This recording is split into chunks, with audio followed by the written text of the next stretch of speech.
Assalamualaikum warahmatullahi wabarakatuh. Yang kami hormati Pak Ato selaku dosen pengampu mata kuliah Ekonomi Syariah dan teman-teman yang kami hormati dan kami banggakan.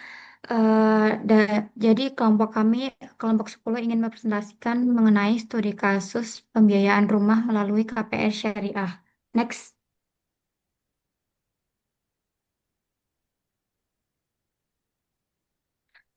Sebelum itu, perkenalkan eh, anggota kelompok kami. Yang pertama itu ada Sekar Arum Sulistianingsih dengan NIM akhir 158. Yang kedua saya sendiri, Susiana dengan NIM akhir 409. Kemudian ada Zarfan Adli Mawarti dengan NIM akhir 442. Next. Jadi secara garis besar, presentasi kita kali ini itu akan membahas yang pertama akad yang digunakan di antaranya murabahah dan musyarakah serta musyarakah em, murabahah dan musyarakah mutanakisah. Yang kedua itu perbandingan KPR syariah versus KPR konvensional itu seperti apa. Yang ketiga itu analisis risiko dan mitigasi dalam KPR syariah. Next.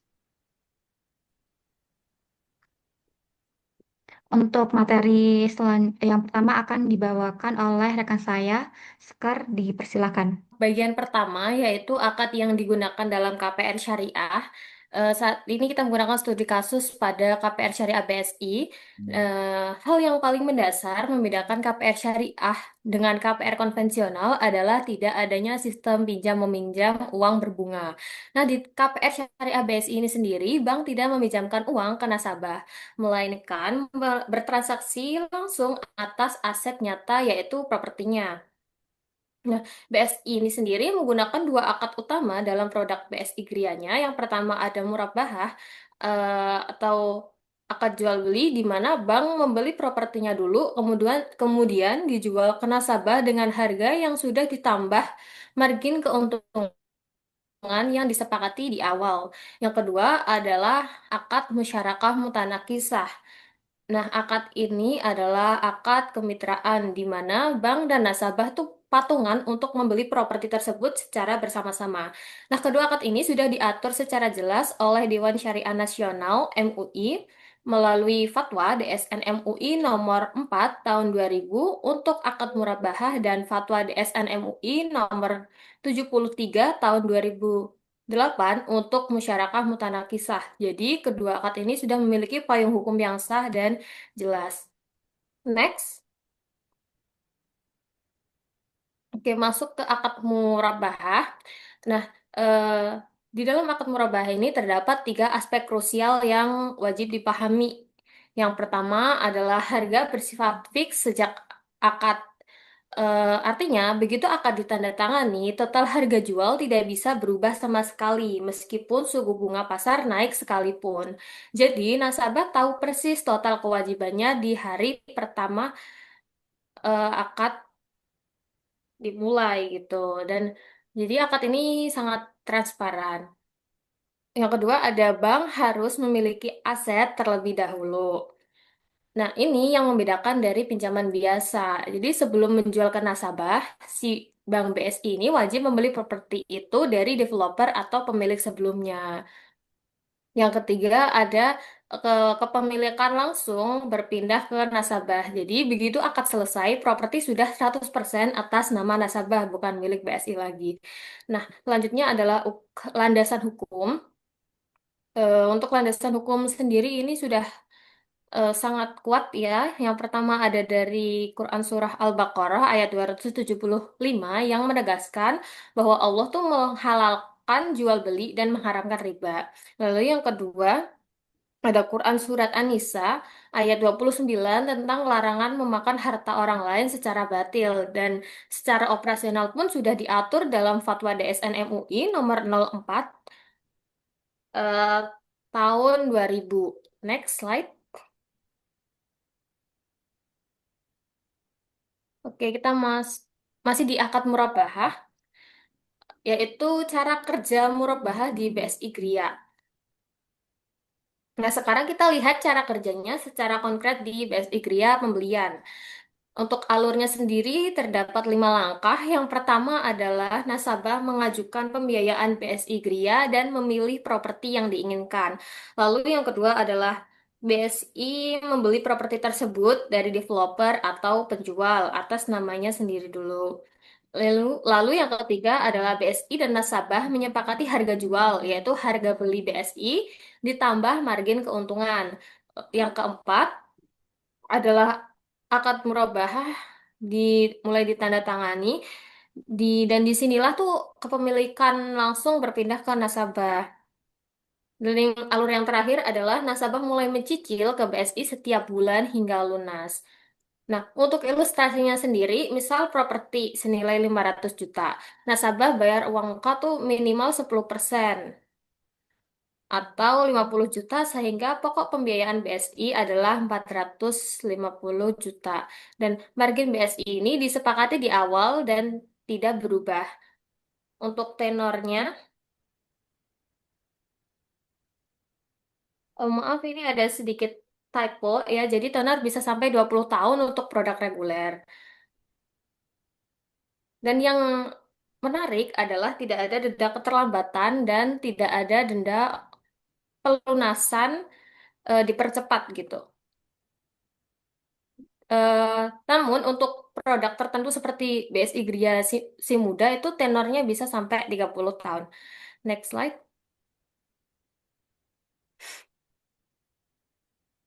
Oke, masuk ke akad yang kedua adalah akad musyarakah mutanah kisah atau yang disingkat MMQ. Eh,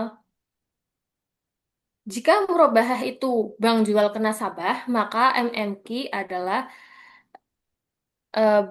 bank dan nasabah patungan membeli properti secara bersama-sama sejak awal. Dan kepemilikannya itu dihitung bersama, sebagian milik BSI dan sebagian milik nasabah. Nah, karena kepemilikannya bersama, nasabah setiap bulan akan membayar dua komponen. Yang pertama, ujrah atau sewa, yaitu nasabah menyewa bagian dari properti yang masih dimiliki BSI. Dan yang kedua adalah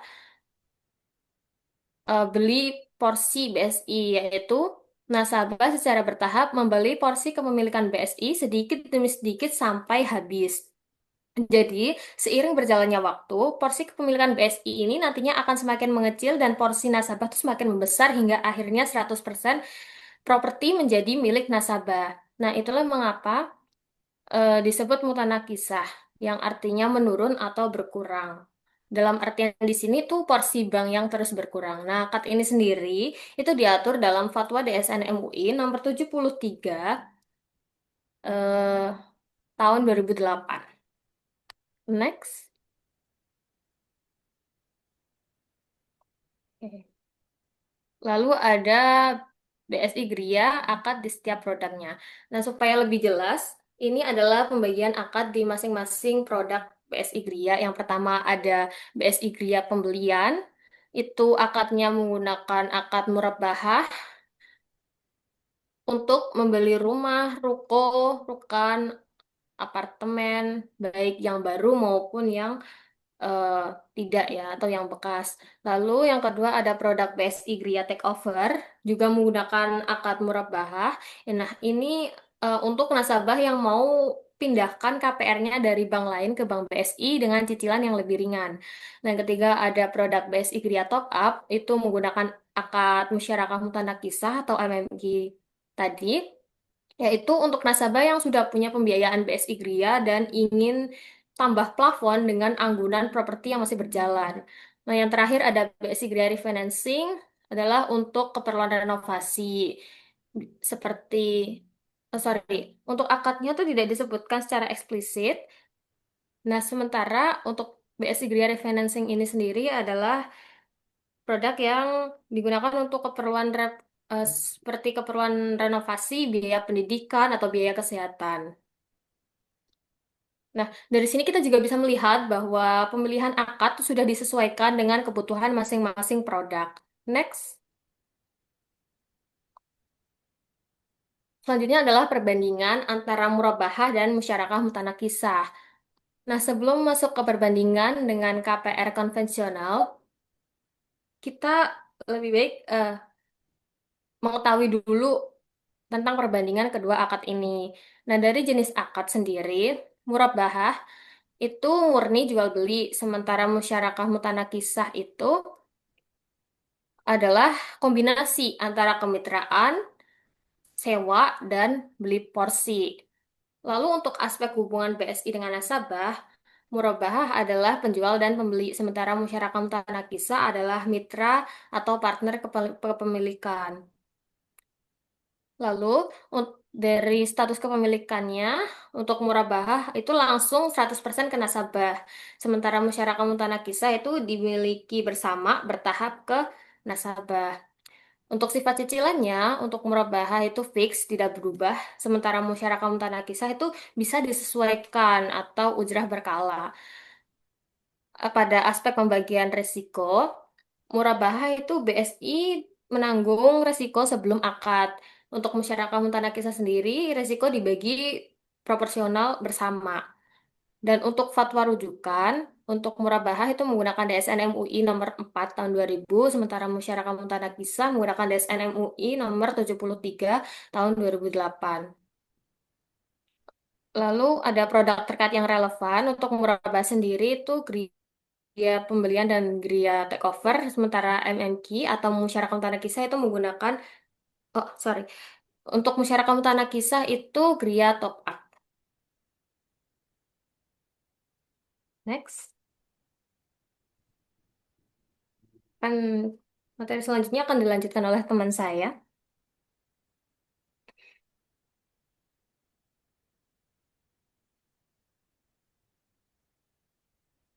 Suara kamu Susi, mic-nya Terdengar? udah. Oke, baik. Materi selanjutnya itu perbandingan KPR syariah. Di sini itu BSI dan KPR konvensional. Yang pertama itu dari aspek sistemnya, yang KPR syariah itu seperti BSI, sistemnya itu menggunakan akad syariah seperti merbahah. Artinya, bank tidak meminjamkan uang tetapi membeli rumah terlebih dahulu lalu menjualnya kepada nasabah dengan margin keuntungan yang disepakati. Sedangkan di KPR konvensional itu, bank memberikan pinjaman uang kepada nasabah untuk membeli rumah, lalu nasabah itu harus mengembalikan pinjaman tersebut kepada beserta bunganya.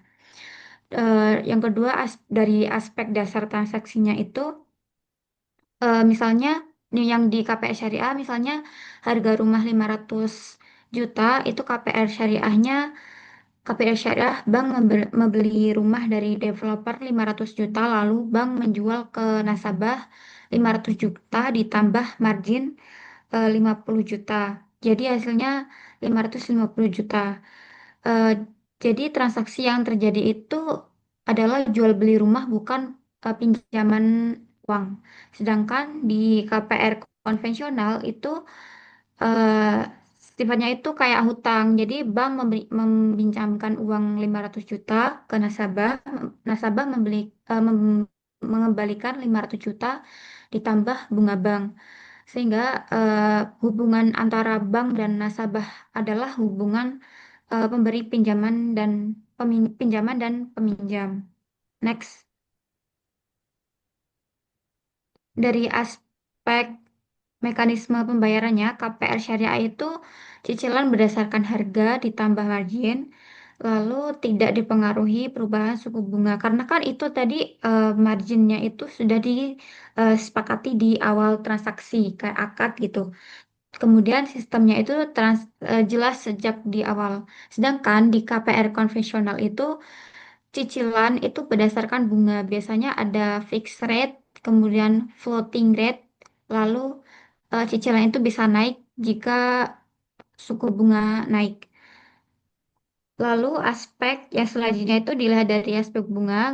KPR syariah itu tidak tidak ada bunga ya, karena kan ada eh, keuntungannya itu di awal, di kesepakatan awal gitu. Sedangkan KPR konvensional itu ada bunga. Di aspek cicilan, KPR syariah itu eh, biasanya tetap. kan udah di awal itu tadi, kesepakatan awal itu tadi. Sedangkan KPR konvensional itu cicilannya bisa berubah-ubah. Next.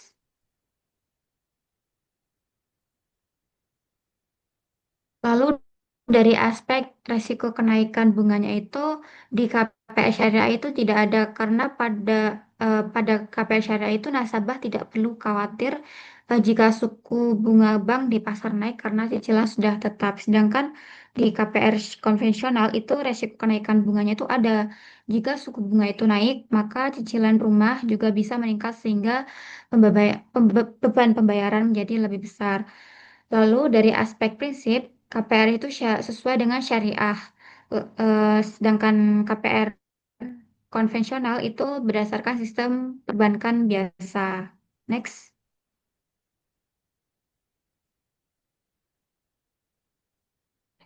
Eh, kita masuk ke perbedaan proses KPR syariah. Eh, pada saat ini tuh ditampilkan perbedaan alur proses pembiayaan rumah antara KPR syariah dan KPR konvensional. Perbedaan utamanya dari keduanya itu terletak pada mekanisme transaksi dan sistem keuntungan yang digunakan oleh bank.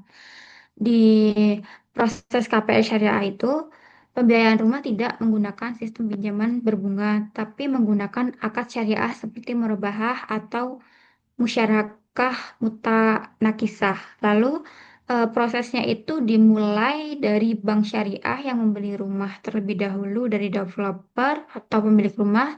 Setelah itu rumah tersebut dimiliki oleh bank. Kemudian bank itu menjual kembali rumah tersebut kepada nasabah dengan harga yang sudah ditambah dengan margin keuntungan yang disepakati di awal. Selanjutnya, nasabah itu membayar rumah tersebut kepada bank dalam bentuk cicilan setiap bulan sampai jangka waktu yang telah disepakati. Karena harga jual sudah ditentukan sejak awal akad tadi, eh, maka jumlah cicilan pada KPR syariah itu biasanya bersifat tetap dan tidak dipengaruhi oleh perubahan suku bunga. Sedangkan proses KPR konvensional itu berbeda dengan KPR syariah. Pada KPR konvensional itu prosesnya menggunakan sistem pinjaman uang dari bank kepada nasabah.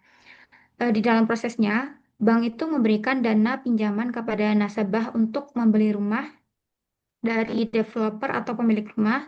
Setelah rumah dibeli, nasabah kemudian memiliki kewajiban untuk mengembalikan pinjaman tersebut kepada bank dalam bentuk cicilan yang disertai dengan bunga. Pada KPR konvensional ini, besar cicilannya itu dapat berubah tergantung pada perubahan suku bunga yang berlaku di pasar. Jika suku bunga meningkat, maka cicilan yang harus dibayar nasabah juga dapat meningkat.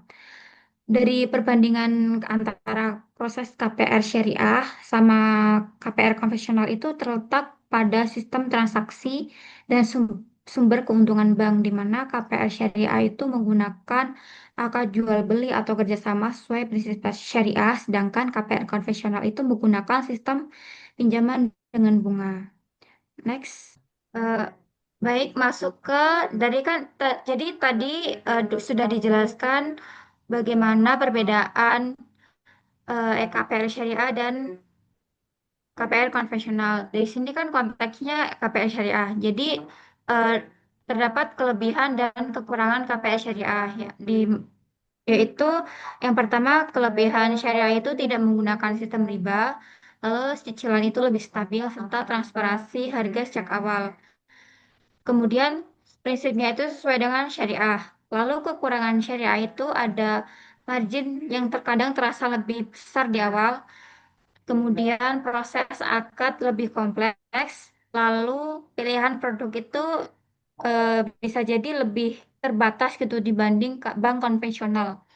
Serta pilihan perumahan itu lebih terbatas. Next.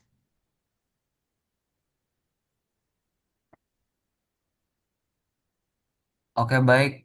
Pada kesempatan kali ini kita akan membahas topik yang sangat krusial dalam industri keuangan Islam, yaitu analisis risiko dan mitigasi dalam KPR syariah. Nah, seperti yang kita ketahui, produk properti berbasis syariah terus diminati.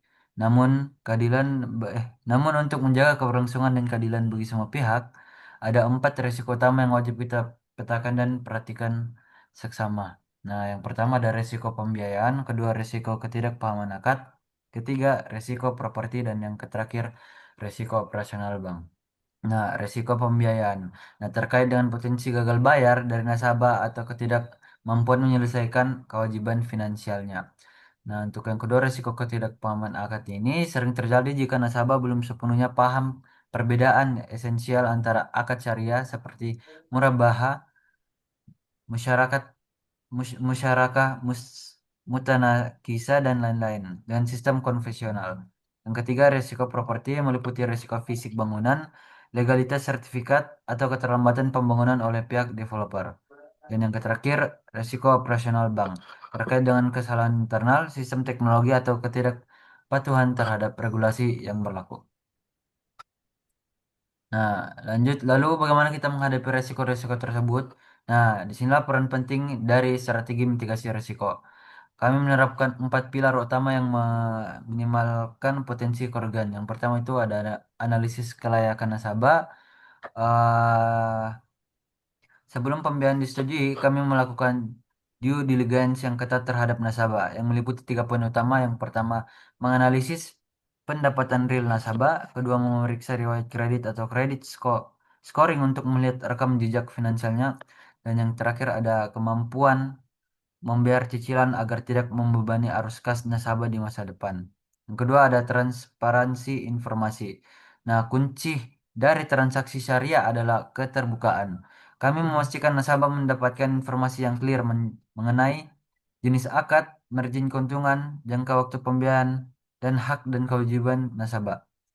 Yang ketiga ada edukasi keuangan syariah. Kami memandang edukasi sebagai investasi mitigasi jangka panjang. Pihak bank berkomitmen aktif memberikan edukasi mengenai sistem kerja KPR syariah, termasuk apa saja perbedaannya dengan KPR konvensional. Langkah ini sangat penting untuk meningkatkan literasi keuangan syariah di tengah masyarakat kita. Dan yang terakhir ada pengawasan syariah. Pilar terakhir dan yang paling membedakan adalah pengawasan ketat untuk memastikan sama sekali tidak ada unsur riba, tidak terdapat garar atau ketidakjelasan dalam aspek hukum maupun objek yang diperjualbelikan. Dan yang terakhir, transaksi berjalan sesuai dengan prinsip syariah yang diawasi oleh Dewan Pengawasan Syariah. Baik, saya kembalikan ke moderator.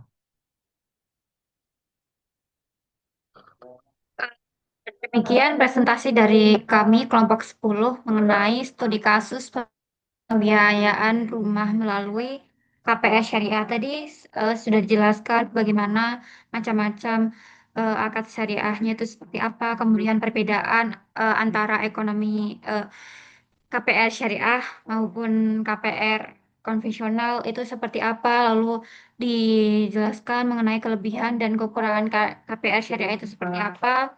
Lalu tadi sudah juga dijelaskan bagaimana resiko serta eh, pengendaliannya itu seperti apa.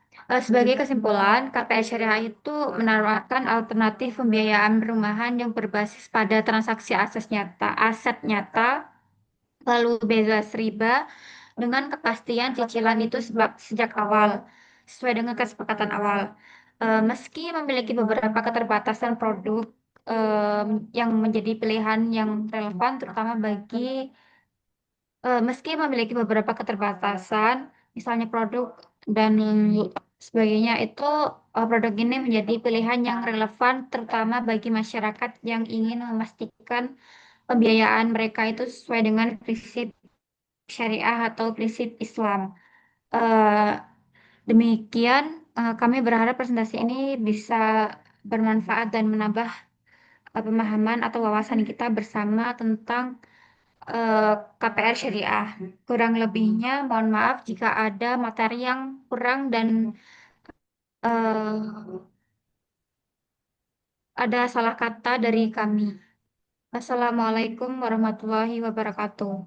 Jika ada pertanyaan bisa disampaikan di kolom komentar atau diskusi diskusi dalam grup.